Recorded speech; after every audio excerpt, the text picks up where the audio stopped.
Aujourd'hui, les Mythbusters remontent dans le temps. Adam et Jamie vont risquer le tout pour le tout au nom de la science. Je risquerais d'être brûlé par les flammes. En s'attaquant à un mythe explosif de la guerre de sécession. Il y a près de 150 ans, les soldats américains ont-ils inventé le premier missile à longue portée? 3, 2, 1... Qui sont les Mythbusters? Adam Savage et Jamie Hyneman. Ça va te tuer. À eux deux, ils ont plus de 30 ans d'expérience dans le domaine des effets spéciaux. C'est ça, la vie. Ils ne se contentent pas de recenser les mythes, ils les mettent à l'épreuve.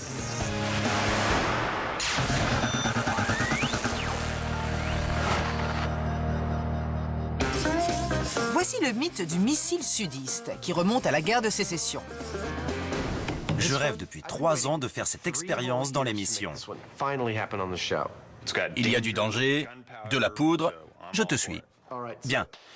Selon le mythe, vers la fin de la guerre de sécession, l'armée sudiste aurait fabriqué, mis sur cap et lancé un missile à 2 étages, de Virginie jusqu'à Washington, soit environ 160 km. Des observateurs ont déclaré avoir vu l'engin monter dans le ciel, lâcher son premier étage et disparaître hors de vue. Eh oui! Ce mythe a des proportions balistiques. Les fusils et les canons étant l'armement principal de la guerre de sécession, les rebelles avaient-ils une arme secrète? Ont-ils vraiment fabriqué le premier missile à longue portée du monde? Les Mythbusters ont bien l'intention de le découvrir. Par où on commence? La première chose est de savoir précisément quelle était la technologie des fusées, s'il y en avait une, à l'époque où le mythe est né, soit autour de 1865. Tu veux dire qu'il faut faire des plans de ces roquettes, les fabriquer et voir si elles fonctionnent. Voir ce qu'elles ont dans le ventre. Avant de fabriquer ce missile mythique à longue portée, les compères reproduisent des petites roquettes réellement utilisées pendant la guerre de sécession. Ils les lanceront pour savoir si l'existence d'un projectile à longue portée serait plausible.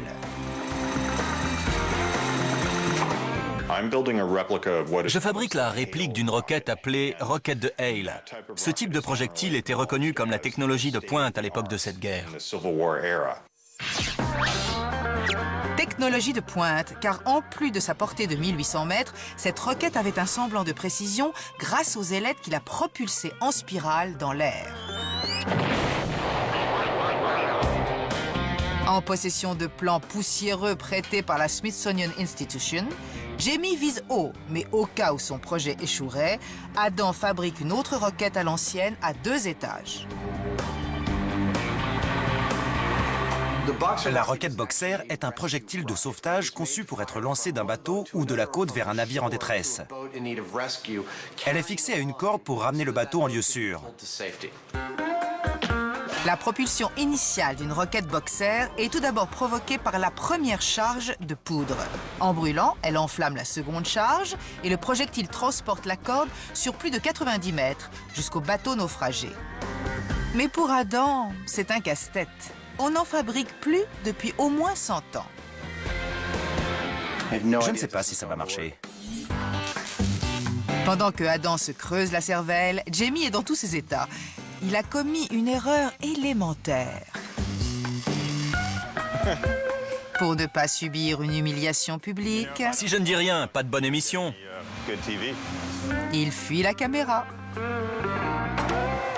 Qu'est-ce qu'il y a? Rien. Faute avouée est à moitié pardonnée. Aurais-tu soudé, par inadvertance, le bout du tube au lieu de le visser? Tout à sa soudure, Jamie a emprisonné la roquette, ce qui ne lui plaît pas du tout. On a passé 2 heures à travailler sur ce truc et ça n'intéressait personne. On fait une erreur et ça devient une affaire d'État. Tandis qu'un Jamie renfrogné se retrouve à la case départ, Tory construit le lance-roquette du 19e siècle. Sa conception est assez simple. C'est une glissière sur laquelle on charge les roquettes. Elle repose sur 2 pieds ajustables à l'avant qui permettent de changer l'angle de tir. On peut avoir différentes trajectoires.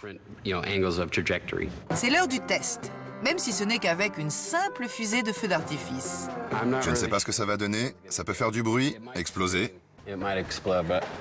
Je vois.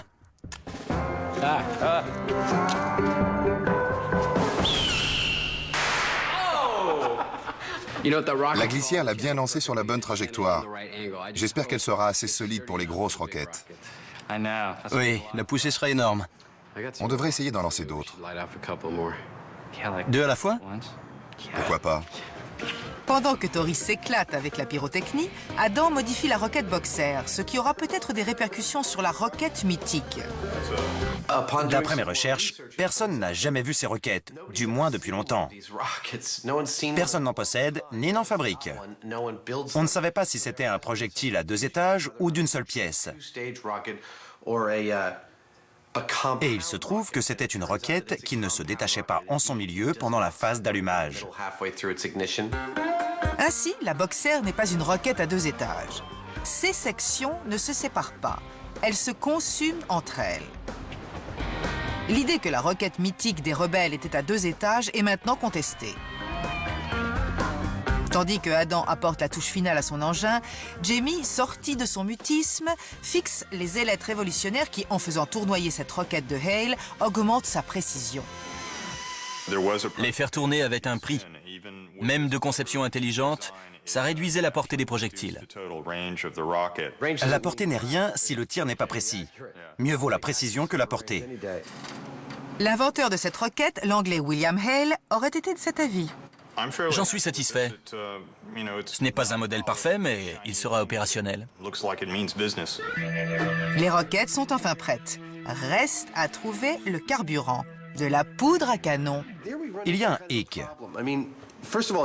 Non seulement c'est illégal de charger de la poudre nous-mêmes, mais en plus, les pressions qu'il fallait pour charger ces roquettes étaient tellement énormes que c'en serait d'autant plus dangereux.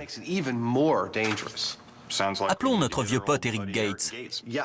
Oui, il faut appeler Eric. Et plutôt que de la poudre noire, on devrait lui demander de nous fournir un produit moderne équivalent, qui donnerait les mêmes poussées et combustion que les roquettes de la guerre de sécession. Des roquettes de la guerre de sécession, mais un carburant moderne. Si tout va bien, l'explosion fera revivre le passé. Les Mythbusters ont fabriqué des répliques de 2 roquettes du 19e siècle. En les lançant dans le désert, ils espèrent apprendre comment fabriquer le fameux missile à longue portée qui, dit-on, aurait été inventé par les sudistes pendant la guerre de sécession. Nous sommes sur un lac asséché dans le désert de Moab, près de la base aérienne d'Edwards. Nous allons tester des roquettes de la guerre de sécession reproduites à l'identique. Reproduites à l'identique, certes, mais la réglementation locale exige qu'elles soient alimentées par un carburant moderne. Tout ceci sous la houlette d'un membre honoraire de Mythbusters, Eric Gates. Aujourd'hui, le camion devient un poste de contrôle de la guerre de sécession. Je vais vous montrer quelque chose. Ça, c'est ma roquette Boxer. Adam est fier de son enfant. Et comme pour un bébé, c'est l'heure de la première pesée 3,6 kg pour cette chose. et des mesures. Diamètre 7 cm 62. Ces données servent à une simulation sur ordinateur pour savoir si la roquette peut réellement décoller. J'ai ajouté un jeu d'ailettes ici pour simuler le corps de la fusée. Ça a l'air stable. Essayons un moteur. Un K550 pour commencer. K550. L'ordinateur simule. Lancé. Trajectoire parfaite. Portée 6000 mètres. Ce sont des simulations approximatives parce que la buse n'est pas celle du moteur. Les résultats peuvent être loin de la réalité, mais espérons que les estimations sont précises. La roquette de 9 kg de Jamie est historiquement plus fiable que celle de Adam. Que va dire l'ordinateur?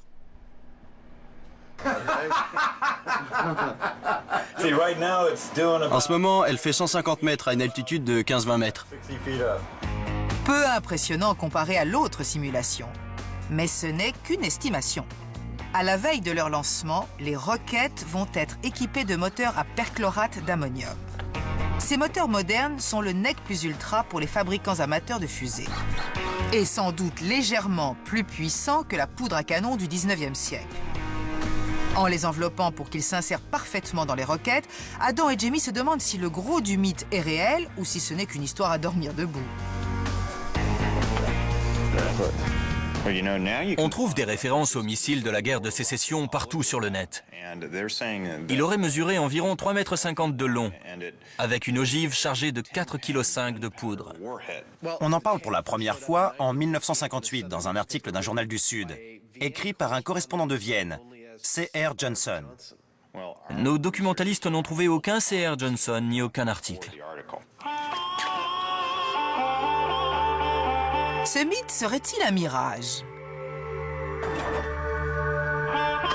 Dans le désert de Mojave, le compte à rebours va commencer. 3, 2, 1, go! La roquette fuse et disparaît. Bien joué, mec. Bravo, mon frère. J'avais peur qu'elle se mette en vrille, mais elle a tournoyé, et c'est ça qui garde le cap. Génial! Les ailettes révolutionnaires de Hale ont joué leur rôle, en maintenant la roquette sur une trajectoire en arc parfaite, contrairement à la simulation. De la voir partir, alors que son lancement nous tenait en haleine, de la voir suivre sa trajectoire, c'était super. Bonne conception. Une de partie, à la suivante. Je pars lancer ma roquette boxer. Tu es prêt? C'est tout? Oui. Déjà? Eh oui, tu n'as plus qu'à pousser le bouton. Mettons le feu aux poudres. 3, 2, 1... Elle est partie. Ça baigne? C'est géant. Il savait ce qu'il faisait dans les années 1800. Il le savait. Oui, c'est bien. Effectivement, encore un vol presque parfait. La prochaine tâche de Adam et Jamie est de fabriquer le missile à longue distance du mythe. Mais ils doivent d'abord savoir où ont atterri les engins de leur crue. Ça doit être une des roquettes. À en juger par la taille du trou, c'est sûrement la mienne. Je vais essayer de la toucher. Je ne sens rien. Creuse alors. Rien à faire. Jamie va devoir creuser. Et la roquette plus légère? Elle est à près de 500 mètres plus loin. Elle a atterri juste là. C'est difficile de juger la distance d'ici, mais je dirais au moins 2 km. Je vais la mesurer en comptant mes pas, en supposant qu'un pas fait 90 cm. Pendant que Adam compte ses pas, Jamie trouve enfin le filon. La voilà. Une extrémité est bien dégagée. On va pouvoir la tirer facilement. La lourde roquette de Hale a parcouru la moitié de la trajectoire de la Boxer. Elle s'est fichée à près de 2 mètres dans le sol. Pendant ce temps, Adam marche toujours. 1 km 200. Je suis crevé. Maintenant, on a une idée de la performance des roquettes utilisées à l'époque de la guerre de sécession. On va avoir du pain sur la planche avec l'engin du mythe, parce qu'on a peu d'informations sur lui. Il faut commencer avec ce qu'on a. C'était une roquette à carburant liquide. Donc, on doit se renseigner sur les technologies utilisées à l'époque pour fabriquer ce genre de missile. De nombreuses fusées modernes, comme celle de la NASA, utilisent du carburant liquide. Mais la NASA elle-même a eu sa part de déboires. À l'évidence, on ne peut comparer ces engins modernes à ceux des années 1860. Les Mythbusters connaissent-ils un spécialiste des fusées? Bonjour, ça va les gars? Enchanté. Votre profession vous aide à draguer les filles? Le monde des fusées emploie si peu de femmes qu'elles sont devenues une espèce rare. Une espèce rare? Avez-vous entendu parler de ce mythe selon lequel l'armée sudiste aurait fabriqué un missile à carburant liquide qu'elle aurait lancé de Virginie jusqu'à Washington? Au début de la révolution industrielle, on faisait toutes sortes d'expériences bizarres avec des machines et des bateaux à vapeur. C'est possible. Et l'expert en fusée se met à parler de sa science. Ils établissent les caractéristiques d'un missile à 2 étages propulsé par de l'éthanol et de l'oxygène liquide qui aurait pu exister dans les années 1860. Ils découvrent aussi de nouvelles données dignes d'intérêt. Ce mythe aurait pu voir le jour grâce à Lord Kelvin, à qui l'on a demandé de faire de l'oxygène liquide 12 ans avant son invention officielle.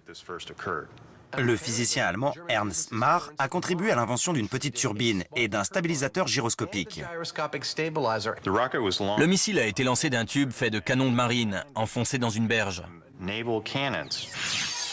Voici sans doute les ingrédients.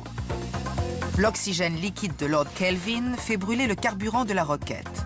Les gyrostats d'Ernst Mach la stabilisent. Un canon sert de tube de lancement. Et du fulmicoton la propulse hors du canon. Quant au carburant, c'était peut-être de l'éthanol, produit depuis des temps anciens par la fermentation de sucre. Et on s'en sert encore aujourd'hui. À notre époque, sensible à la protection de l'environnement, l'éthanol propre est largement utilisé comme additif à l'essence afin de réduire les émissions nocives.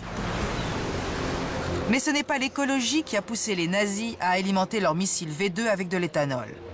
Une pénurie d'hydrocarbures les a conduits à inventer un carburant à base d'alcool.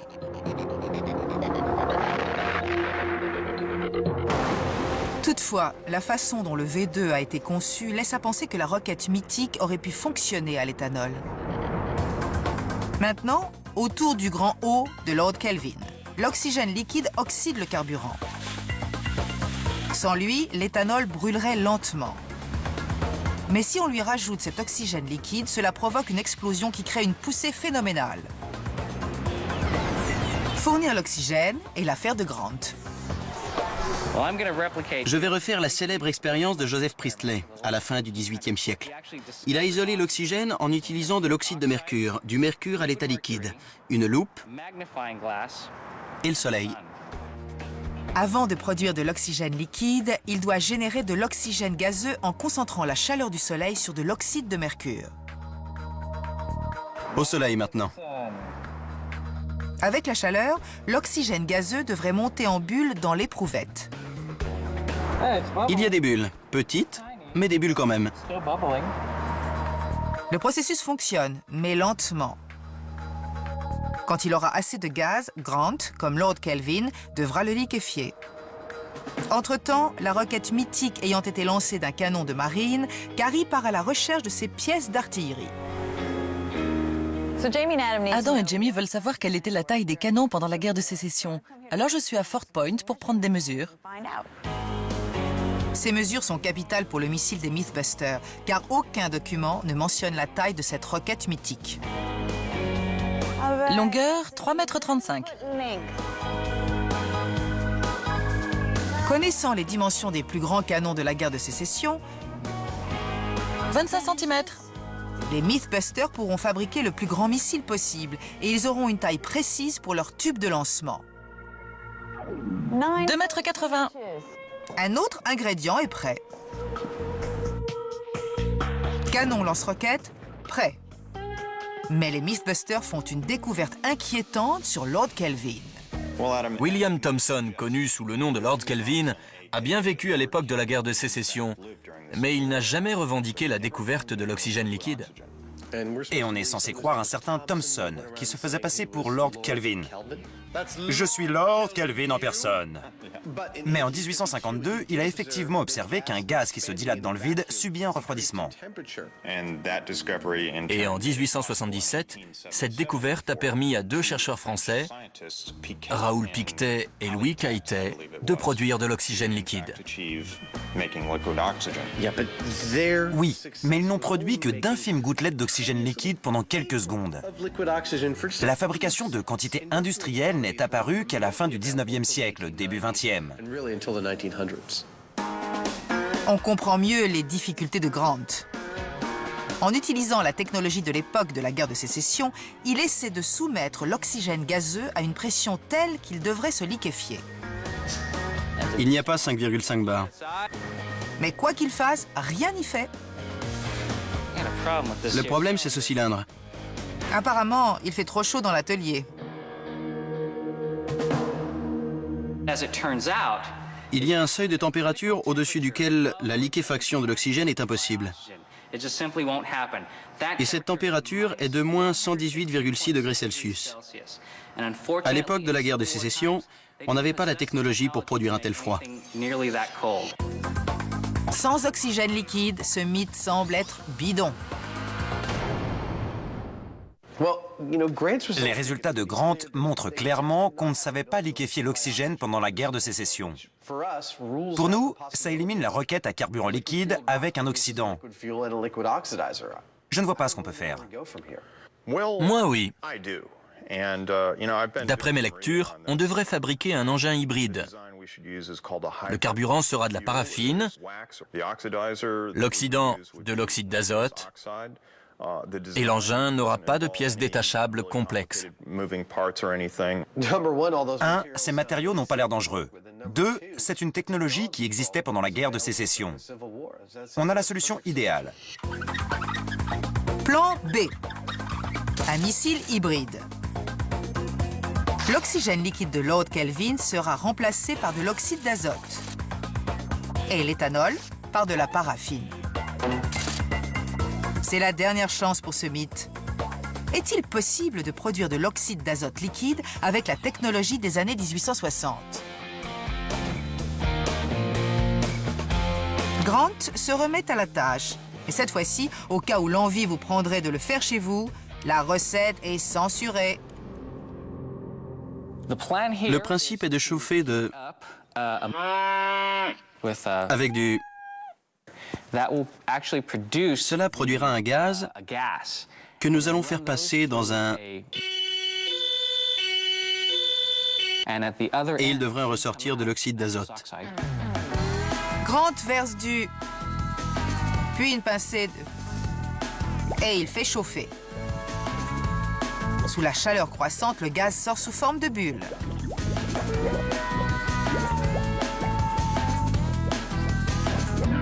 Adam ne peut s'empêcher de le renifler.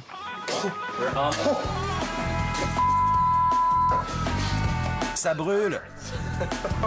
Pendant que Adam reprend ses esprits, les bulles continuent d'affluer. Mais est-ce bien de l'oxyde d'azote, plus connu sous le nom de gaz hilarant? L'oxyde d'azote est plus plausible comme oxydant. L'oxyde d'azote est plus... Bon, l'oxyde d'azote est... Ils ont bien fabriqué du gaz hilarant, mais que veut-il nous dire? L'oxyde d'azote est un oxydant plus plausible pour la guerre de sécession que l'oxygène, car la pression nécessaire est bien moins élevée. Il faut 50 atmosphères pour l'oxyde d'azote contre 400 pour l'oxygène. Ainsi, il faut moins de pression pour liquéfier de l'oxyde d'azote et qui plus est, le processus peut se faire à température ambiante. Pour gagner du temps, il en achète en bouteille. Et ceci étant résolu, le missile hybride devrait démarrer au quart de tour. Mais une dernière modification est nécessaire. Comme dans le mythe, la roquette Boxer de Adam est à 2 étages, mais des recherches ultérieures prouvent le contraire. En réalité, c'était une roquette qui ne se détachait pas en son milieu pendant la phase d'allumage. Ce lancement ayant été très réussi, la roquette mythique des Mythbusters n'aura qu'un étage. Une fois les derniers plans terminés, ils vont tester le mythe une bonne fois pour toutes.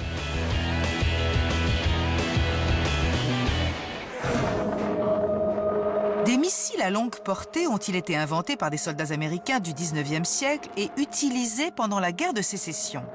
Pour le savoir, les Mythbusters fabriquent leurs propres missiles. Le lancement est imminent. Le missile sera de la taille du plus gros canon déniché par Carrier. En haut, un réservoir rempli d'oxyde d'azote liquide sera relié à un réservoir de paraffine par une soupape de sûreté. À l'allumage, les gaz brûlés seront expulsés par une buse en graphite.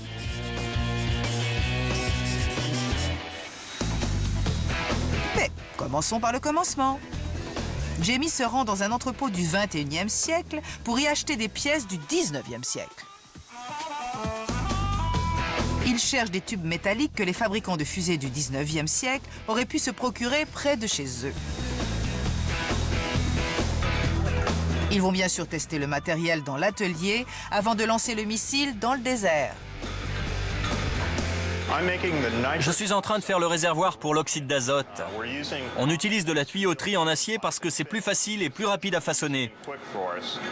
C'est sûrement similaire à ce qu'ils avaient à leur époque. Entre-temps, Adam concocte le nouveau carburant. De la paraffine additionnée de carbone pour une combustion continue. Une fois solidifié, il devrait s'imbriquer parfaitement à l'intérieur du missile. Pas de fuite. L'heure du test approche. Par sécurité, l'équipe a besoin d'un bunker capable de résister à un tir de roquette. Un vieux conteneur fera l'affaire. C'est bon.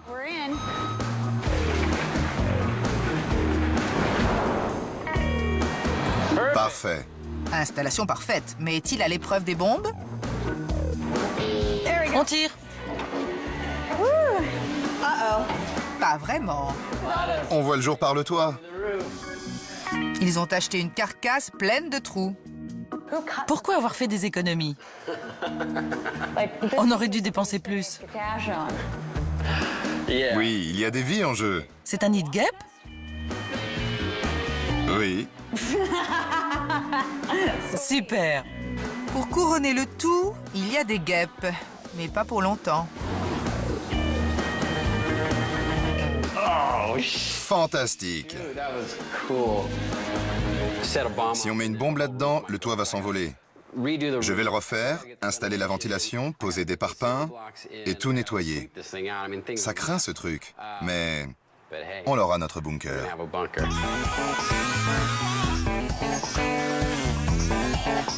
Pendant que Tori renforce le bunker, Adam vérifie la solidification de son carburant. La paraffine a reposé toute la nuit. Voyons ce que ça donne. Oh oui. Je suis fier de moi.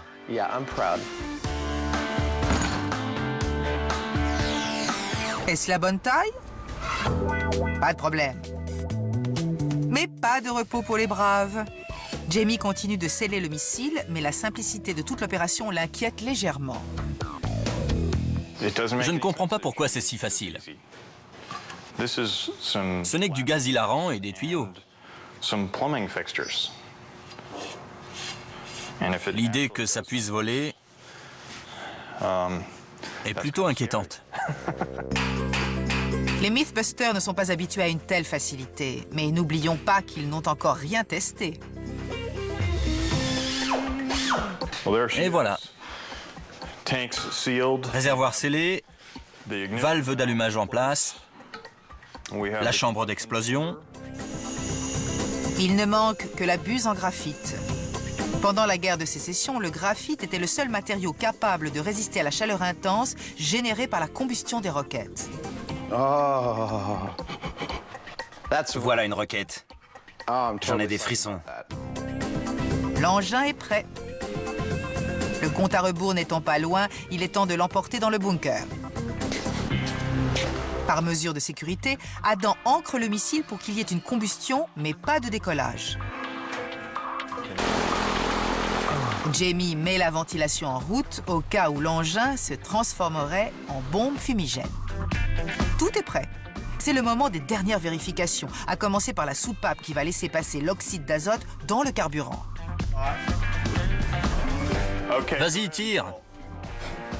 C'est bon. Vérifié.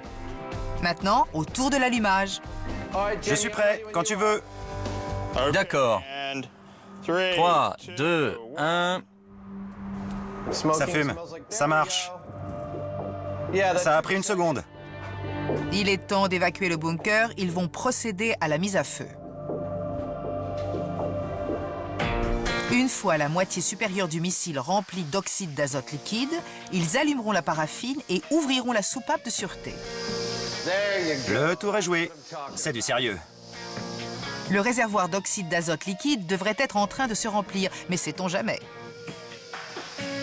Ça coule. C'est la soupape. Ah bon. C'est bon signe. Il vaut mieux s'éloigner d'ici. On a de l'oxyde d'azote liquide.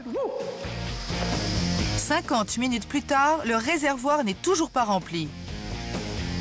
C'est là que ça devient dangereux. Quand il ne se passe rien pendant un certain temps, on a tendance à s'approcher et encore, et boum! Tout le monde est mort. On va voir? Oui, allons-y. D'accord. Avant d'aller voir, et pour des raisons de sécurité, Jamie débranche la bouteille d'oxyde d'azote. Ça va? Oui, je m'y attendais. La prochaine fois, tu pourrais prévenir. Mon cœur bat à 100 à l'heure en ce moment. Âme sensible, s'abstenir, car l'heure du test a sonné. Je suis prêt. Attention, mise à feu. 3, 2, ventilo, c'est parti.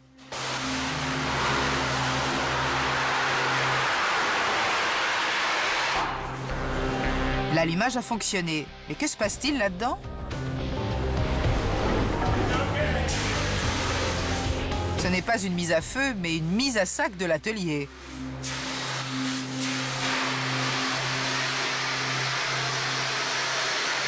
Le travail des pompiers de Mythbusters n'est pas de tout repos. Et que vont penser les voisins? La fumée est plus dense que dans un coffee shop d'Amsterdam. Le feu étant maîtrisé, l'équipe décide d'évacuer les lieux au cas où les fumées seraient toxiques. Ça a marché. J'ai dit 3, 2, ventilo, c'est parti. J'ai poussé le contact, Jamie a tiré sur la soupape et j'ai entendu que ça fonctionnait. Ça faisait...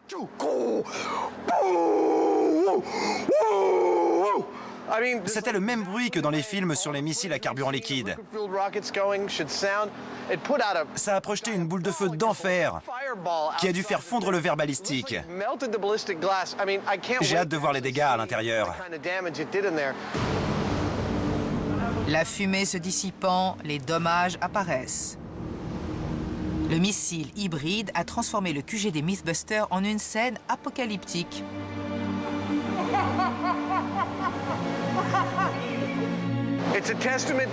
On imagine la taille de la boule de feu et la chaleur dégagée en voyant mon aéroglisseur. Vu l'état de l'aéroglisseur, que s'est-il passé dans le bunker? La chaleur était si intense que les caméras n'ont capté qu'une énorme boule de feu avant de fondre.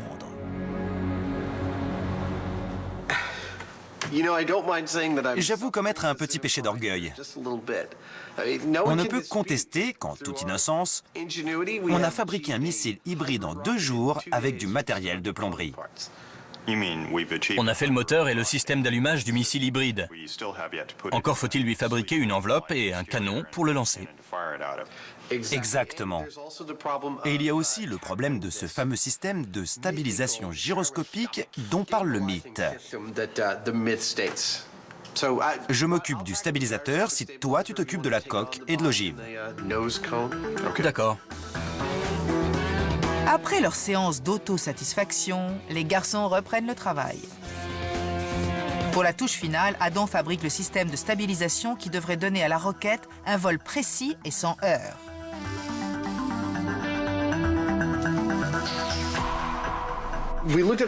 On a pensé à des tas de moyens d'aboutir à une stabilisation gyroscopique. Et on a choisi la solution adoptée par Hale pour sa fusée. Des ailettes qui agissent uniquement sur l'échappement. Et cet échappement, conçu pour effectuer un mouvement de rotation, stabilise le déplacement rotatif de la roquette même. On a fait la même chose à plus grande échelle. Fini les gyrostats de Ernst Mach, au profit des ailettes stabilisatrices plus simples de Hale.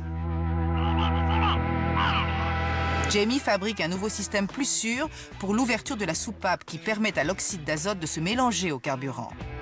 Pour le test, il était à côté du bunker. Pour le lancement, il préfère prendre ses distances. C'est vital de ne pas être près du missile quand l'oxyde d'azote entre dans la chambre d'explosion, à l'allumage. Sinon, je risquerais d'être brûlé par les flammes. La soupape est prête et en état de marche. En fouillant dans l'atelier, Jamie trouve le tube de lancement idéal, semblable à un canon de marine. Le missile sera lancé de ce tube par l'entremise du fulmi-coton explosif, comme pendant la guerre de sécession. Carrie Elizabeth Byron, Ouais, votre mission, si vous l'acceptez, est de nous procurer du fulmi-coton. super. C'est quoi? Une sorte de coton qui contient un horrible produit chimique. Au risque de réduire ton espérance de vie, il nous en faut une certaine quantité. Fabrique-en pour nous. Quel pied? Au fait, ce sera explosif une fois fini. Alors sois prudente et ne l'oublie pas. C'est toujours sur moi que ça tombe. Le fulmi-coton est apparemment ce qui donne à la roquette sa poussée initiale. C'est un aspect important, mais dangereux de ce mythe. Aussi, la recette en restera-t-elle secrète? J'ajoute 15 grammes de... à 15 grammes de... lentement. En principe, Brément plus Cocorico égale réaction violente. Ces émanations ne me disent rien qui vaille. On y plonge la ouate. Je ne fais pas trop confiance au masque à ce stade-là. Ça a l'air horriblement mortel. La suite de ces opérations déplaisantes est top secret. Après une après-midi difficile, le fulmi-coton de Carrie est prêt pour un test. Attention. 3, 2, 1. Pas mal. Ça fait une différence. La recette secrète est efficace. Le fulmi-coton dégage beaucoup d'énergie. Mais est-il capable de propulser un missile de la bouche d'un canon? Voyons le canon. Super. C'est le moment crucial. Si le fulmi-coton fait effet, ils pourront calculer la quantité requise pour le lancement du missile. Prête? Bon. Mise à feu. 3, 2, 1...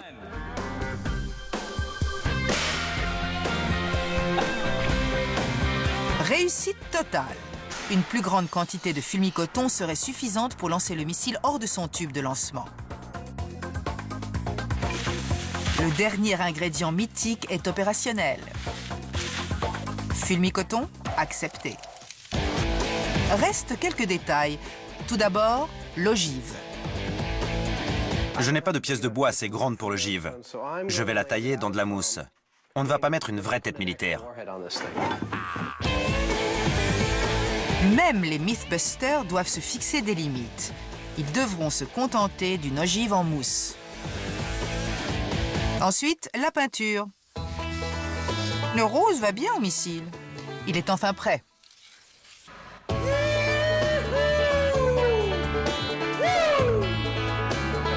De retour dans le désert, les ennuis commencent. On est ensablé. Comme c'est le plus gros véhicule de la flotte, on va utiliser les autres pour le dégager.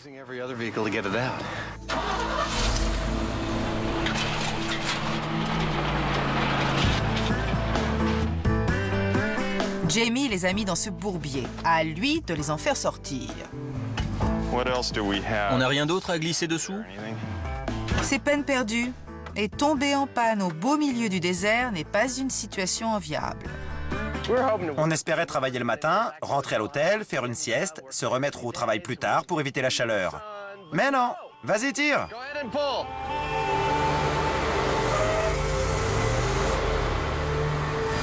Tire! Mais tire! Sous le soleil ardent de midi, ils appellent des renforts. Avec un coup de pouce professionnel, le camion est dégagé.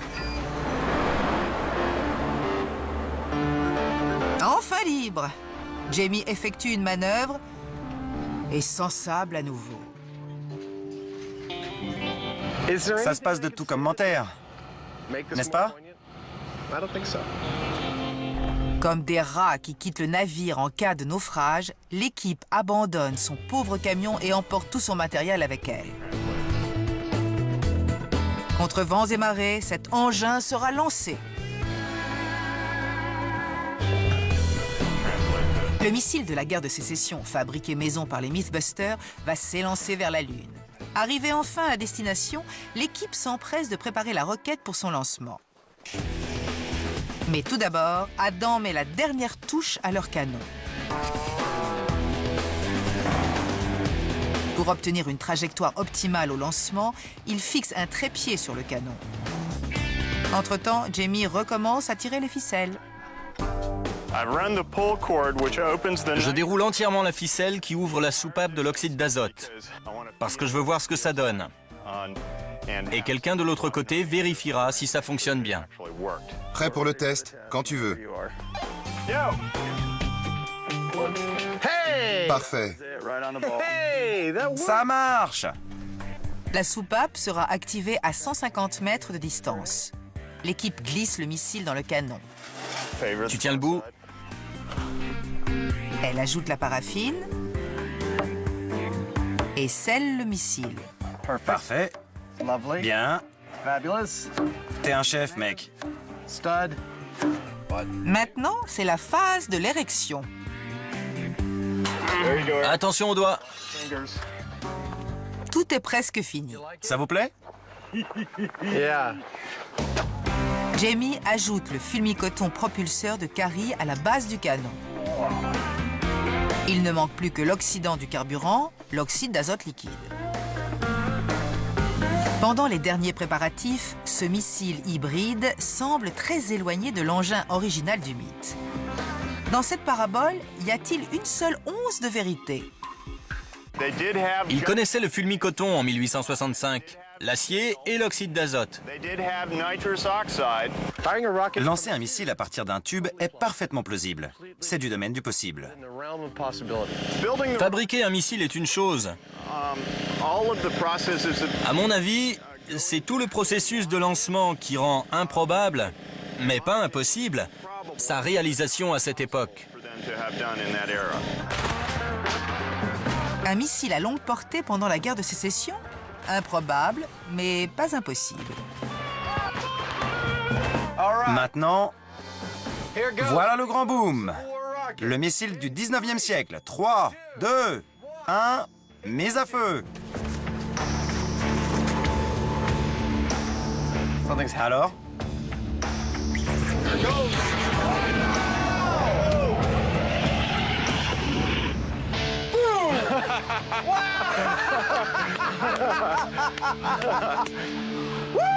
Ah, je vois. Je n'ai pas pris de photo. Monsieur, Joli travail, les gars.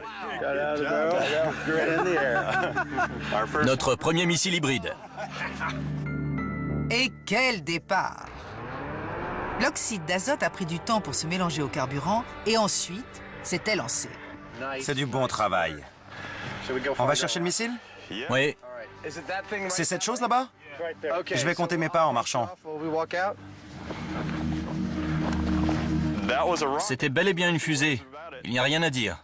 Ce n'est pas mal du tout pour un engin fabriqué avec des bouts de tuyaux. C'est impressionnant. L'engin pesait au moins 100 kilos. Mais quelle distance a-t-il parcouru? Je l'ai trouvé! Il est là! Et voilà! 1, 2, 3. Il a fait environ 450 mètres. Et ça nous a pris 2 jours de travail. Je défie quiconque de construire un engin volant de ce genre avec des bouts de tuyaux trouvés chez le quincaillier du coin. L'orgueil démesuré de Heinemann. À juste titre. Après tout, ils ont fabriqué un missile en 48 heures avec du matériel de plomberie. Un exploit qui mérite un bis. La réplique du missile de 1860 a été propulsée du canon, mais elle est encore loin de posséder la poussée des fusées modernes. C'est une victoire, mais pas sur la distance. Il lui manque 192 km comparé à celle du mythe. Alors, ce missile sudiste, est-ce bidon, plausible ou confirmé? Bidon. On a fait voler un engin avec des matériaux qu'ils auraient pu utiliser à l'époque, mais jamais sur 190 km. Je suis d'accord. Ils disposaient de cette technologie, mais réunir tous les éléments ne s'est fait qu'un siècle plus tard. Notre missile a décollé, mais le mythe est bidon. Bidon. Le missile est parti, mais pas assez loin. Encore un mythe bidon.